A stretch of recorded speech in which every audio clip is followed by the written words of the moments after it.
seja muito bem-vindo ao canal Resumo de Odonto. No vídeo de hoje a gente vai falar um pouco sobre a cialorreia, que é uma condição incomum que afeta pessoas, principalmente grávidas, pacientes que apresentam algumas doenças que a gente vai ver posteriormente e também gestantes. A cialorreia, ela é uma condição, como nós dizemos, em que o paciente tem muita saliva, tem um excesso, e ela, ao contrário da xerostomia, ela é uma condição incomum. Já a xerostomia, que é aquela sensação do paciente ter uma boca seca, afeta muito mais pessoas hoje em dia.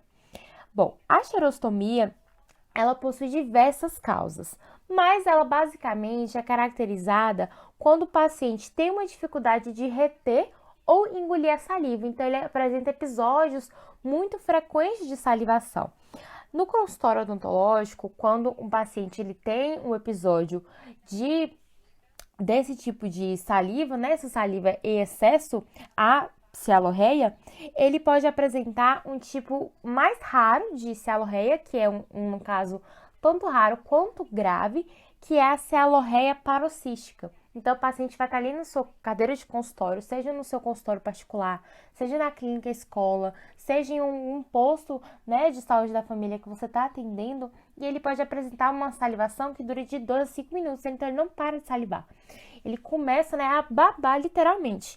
E isso é muito causado quando o paciente ele tem essa patologia, e pode estar associado a doenças que estão causando, no seu intestino. Então, apresenta dor epigástrica, essa dor prodômica, náusea, e aí a nossa obrigação como profissionais da saúde é encaminhar que esse paciente procure um médico, especializado.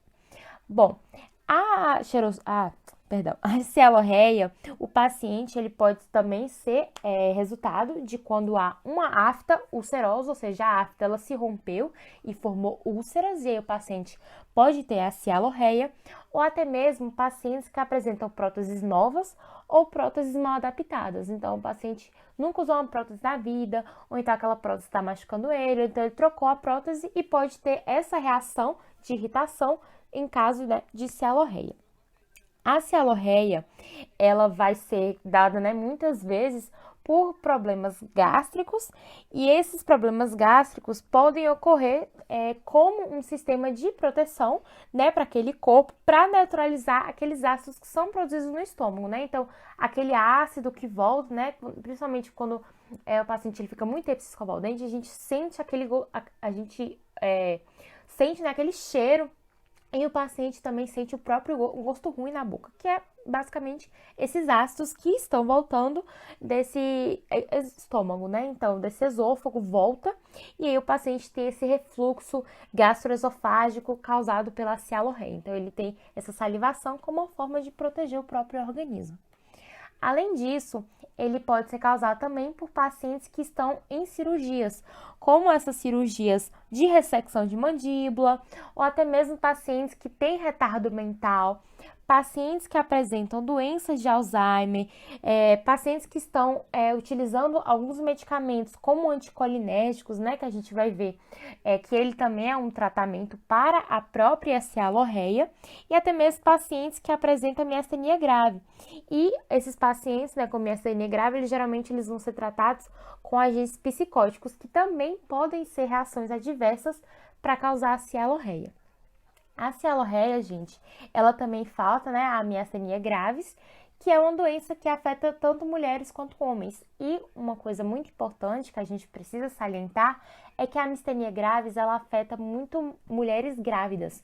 Então, muitas vezes a gente observa em gestantes uma cialorreia. Então, gestantes a gente sabe que tem uma tendência maior, por conta dos problemas hormonais, não seria a palavra problemas hormonais, mas sim uma alteração hormonal. Então, pode vir a ter essas patologias, como a miastenia graves, que é uma causa, para ter a cialorreia. Além disso, pacientes que apresentam doenças de Parkinson, eles são um dos quadros mais associados à cialorreia. Então, aqueles pacientes que fazem uso daqueles medicamentos para a doença de Parkinson, pacientes que são recentes, que descobrem que tem essa doença de Parkinson, eles apresentam, essas desordens neurológicas. Muitas vezes o paciente apresenta cialorreia e nós, cirurgiões dentistas, a gente caminha ele para um neurologista, porque pode ser que essa cialorreia ela esteja associada a problemas, né, neurológicos. Então a gente precisa estar atento a isso, porque esse escorrimento salivar que o paciente com doença de Parkinson ou com qualquer outra patologia, né, como retardo mental, doenças de Alzheimer, miastenia graves, ele gera essa superprodução de saliva, mas não por conta de algum problema gástrico, mas sim por um problema neuromuscular.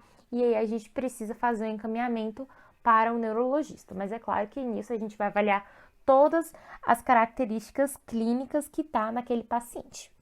Só que, gente, não só é somente pacientes que apresentam essas patologias que têm a cialorreia, não.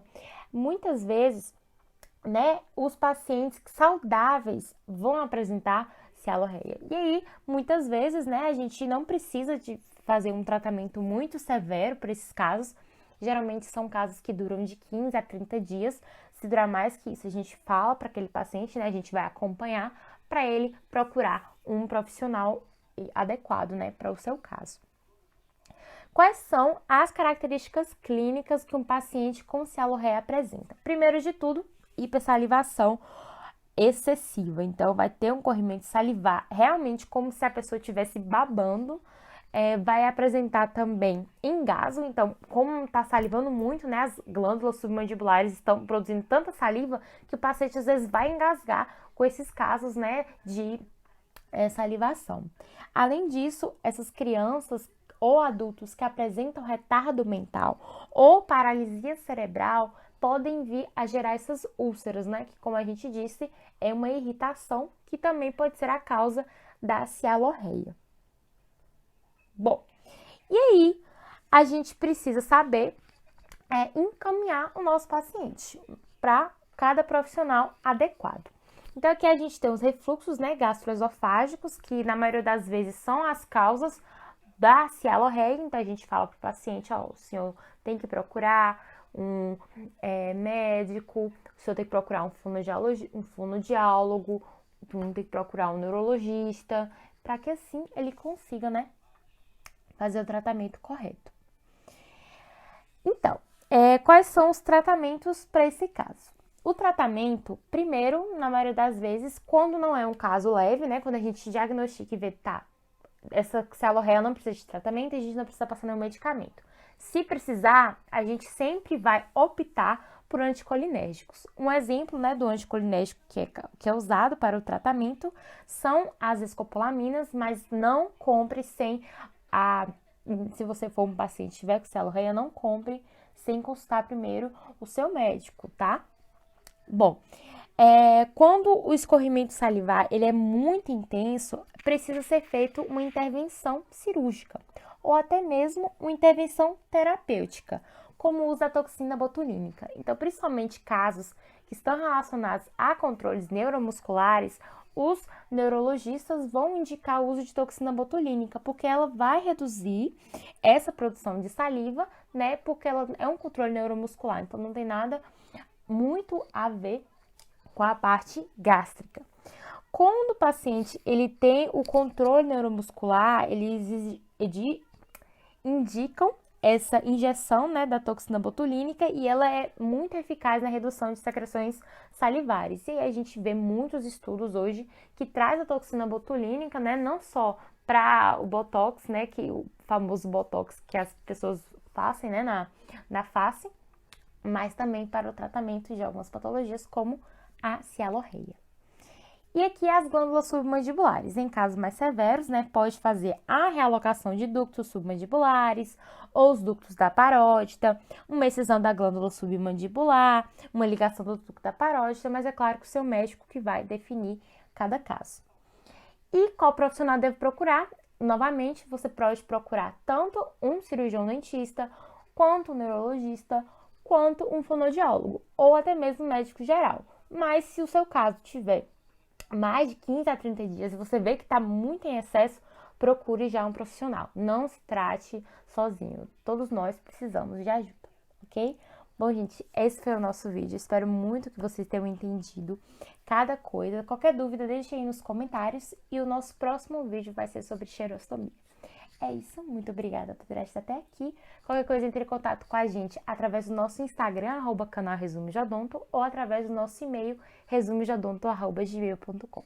Muito obrigada por ter assistido até aqui e valeu!